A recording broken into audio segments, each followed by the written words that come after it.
chapter 17. Now Elijah the Tishbite from Tishbe in Gilead said to Ahab, "As the Lord, the God of Israel lives, whom I serve, there will be neither dew nor rain in the next few years except at my word." Then the word of the Lord came to Elijah: "Leave here, turn eastward and hide in the Kerith Ravine east of the Jordan. You will drink from the brook, and I have directed the ravens to supply you with food there." So he did what the Lord had told him. He went to the Kerith Ravine east of the Jordan and stayed there. The ravens brought him bread and meat in the morning, and bread and meat in the evening, and he drank from the brook. Sometime later the brook dried up because there had been no rain in the land. Then the word of the Lord came to him: "Go at once to Zarephath in the region of Sidon and stay there. I have directed a widow there to supply you with food." So he went to Zarephath. When he came to the town gate, a widow was there gathering sticks. He called to her and asked, "Would you bring me a little water in a jar so I may have a drink?" As she was going to get it, he called, "And bring me, please, a piece of bread."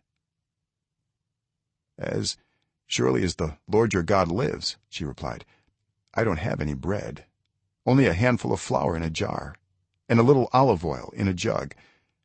I'm gathering a few sticks to take home and make a meal for myself and my son, that we may eat it and die." Elijah said to her, "Don't be afraid. Go home and do as you have said.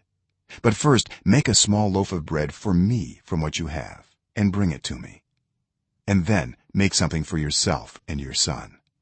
For this is what the Lord, the God of Israel, says: the jar of flour will not be used up, and the jug of oil will not run dry, until the day the Lord sends rain on the land."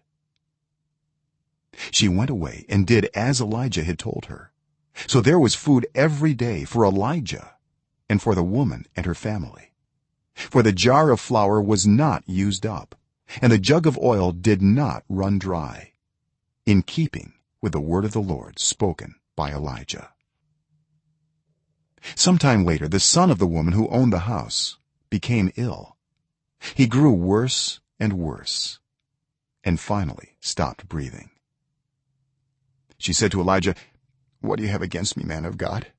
Did you come to remind me of my sin and kill my son?" "Give me your son," Elijah replied.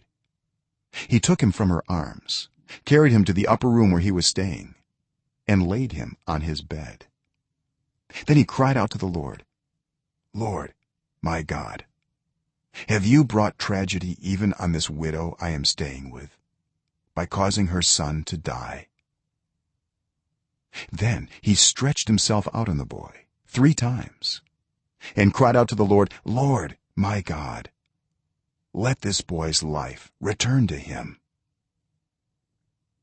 The Lord heard Elijah's cry, and the boy's life returned to him, and he lived.